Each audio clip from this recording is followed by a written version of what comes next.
Hey everyone, welcome to Diksha ki classes where I am about to share the Hindi explanation of a Dogri song, and that is The Well. So The Well is a poem which is written by or composed by the Padma Sachdev ji in Dogri language, and in English it is translated by Iqbal Masood. So before starting the explanation, I will share some important information about the Padma Sachdev ji, means who was she or who is she. So now let's see.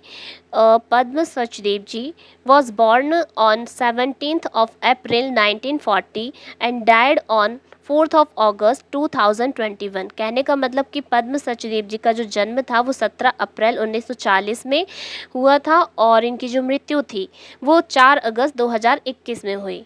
So she was an Indian poet and novelist. जो पद्म सचदेव जी थी वो एक Indian poet और साथ ही साथ novelist भी थी। She was the first modern woman poet of the Dogri language. ये जो थी ये पहली ऐसी मॉडर्न वुमेन थी इंडिया में कह सकते हैं जिन्होंने क्या डोगरी लैंग्वेज में पोएम्स लिखी, सॉन्ग्स लिखे। She also wrote in Hindi, उन्होंने हिंदी में भी लिखा है बहुत कुछ। और she published several poetry collections including मेरी कविता, मेरे गीत, माय पोएम्स, माय सॉन्ग्स। कहने का मतलब कि इन्होंने बहुत सारी पोइट्री कलेक्शंस क्या किए, पब्लिश किए, जिनमें से कुछ हैं मेरी कविता, मेरे गीत, एंड विच वन द साहित्य अकेडमी अवार्ड इन 1971। मीन्स 1971 में इनको साहित्य अकेडमी अवार्ड भी मिला था इन्हीं के लिए। Now let's see themes of this poem. So it has love and longing, mystery and darkness, fear and attraction, loneliness and sadness, memory and the past, desire for freedom and courage. अब आगे चल के जब आप इसकी explanation देखेंगे ना, so then you will get कि क्यों इनकी जो थीम्स हैं वो love and longing, mystery, darkness, fear, attraction, loneliness और डिज़ायर, फ्रीडम एट्सेट्रा ये सारी हैं। मतलब ये कहीं ना कहीं जो पोएट जो फील करता है वेल के बारे में, वो सारी थीम्स यहाँ पर उन्होंने निकाल के हमारे साथ में शेयर कर दी हैं, मतलब इस पोएम के थ्रू। तो now let's see the explanation of Hindi explanation of this poem. So in first paragraph, the poet describes a beautiful well situated near his hill. कहने का मतलब कि जो पोएट है वो एक खूबसूरत से कुएं का जिक्र करते हैं फर्स्ट पैराग्राफ में, जो कि कहाँ है, उनके पास की कोई पहाड़ी पर है। अच्छा, it is full of shining water, और ये जो कुआं है वो चमकदार पानी से भरा हुआ है। And surrounded by green mango blossoms during summer, और गर्मी के समय में यह कैसा आम के हरे भरे पेड़ों से घिरा हुआ है। It's beauty once attracted a calf but the calf accidentally fell into the well and drowned. कहने का मतलब कि एक बार इसकी जो ब्यूटी है वो किसको अट्रैक्ट करती है, एक काफ को, यानी कि बछड़े को अट्रैक्ट करती है, बट एक्सीडेंटली ये जो काफ है यानी कि बछड़ा है वो इसमें गिर जाता है और डूब जाता है। सिंस दैट ट्रेजिक इंसिडेंट, मतलब उस इंसिडेंट के बाद क्या होता है कि जो पीपल हैं, वहाँ के लोग जो हैं, people have become afraid of the well and no one drinks its water anymore. मतलब सब लोग उस एक्सीडेंट से डर जाते हैं और कोई भी उस कुएं का पानी नहीं पीता, मतलब सभी इतने ज़्यादा डर चुके हैं अब। सो इन पैराग्राफ सेकेंड, ऑल दो every one avoids the well, मतलब सभी लोग अब वहाँ पर टोटली उसको क्या करने लगे, उस कुएं को अवॉइड करने लगे। But the speaker secretly visits it's at night like a thief, मतलब जो स्पीकर है, जो हमारे पोएट हैं, वो एक दिन रात को चोरों की तरह जाकर रात में क्या करते हैं, उस कुएं को विजिट करते हैं। He bathes in the water and drinks from it with his cupped hands, मतलब हाथ का जो हम पसो जिसको बोलते हैं बनाकर, वो उसमें पानी पीते हैं, उसमें नहाते हैं उसके पानी से, उस कुएं के पानी से। However even after drinking his thirst and longing for love are not satisfied, तब भी जो उनका प्यार है, जो उनकी प्यास है उस कुएं के पानी की, वो अभी तक ख़त्म नहीं हुए। Here the poet suggests that emotional desires and love cannot easily be fulfilled। कहने का मतलब कि जो लोगों का जो प्यार होता है ना, और जो मतलब डिज़ायर्स होती हैं वो कभी ख़त्म नहीं होती। ये मैसेज यहाँ पर कहीं ना कहीं हमें इस पैराग्राफ से मिलता है। मतलब पोएट हमें यही बता रहा है कि लोगों की जो प्यास होती है प्यार के लिए, वो कभी ख़त्म नहीं होती है। तो in paragraph third, the poet then talks about the deep darkness inside the well, और फिर यहाँ पर जो पोएट है वो कुएं के अंदर एक गहरी अंधेरी के बारे में बात करते हैं।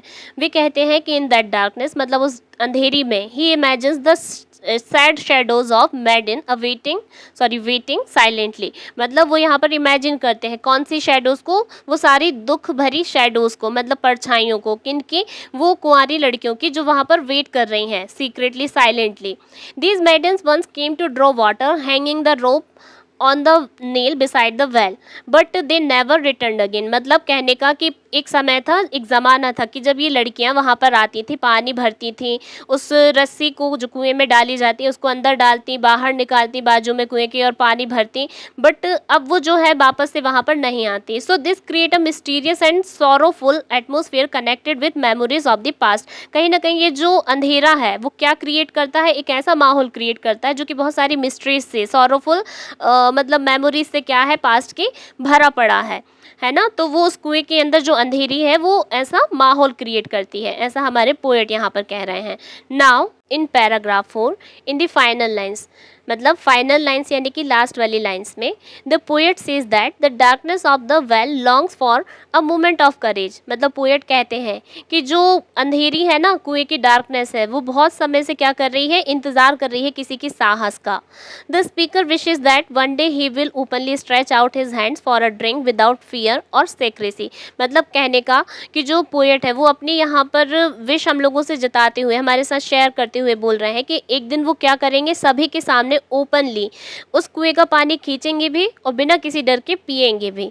मतलब कहने का कि this paragraph reflects his desire to accept his emotions and longings freely before everyone. मतलब सभी के सामने जो भी मतलब उनके इमोशंस हैं उनको सभी के सामने, उनकी फीलिंग्स जो हैं एक्सेप्ट करने की बात वो कर रहे हैं कि कहीं ना कहीं उनके अंदर कुछ तो ऐसा है जो वो लोगों के सामने एक्सेप्ट नहीं कर पा रहे, तो वो उसको एक्सेप्ट करने की बात कर रहे हैं।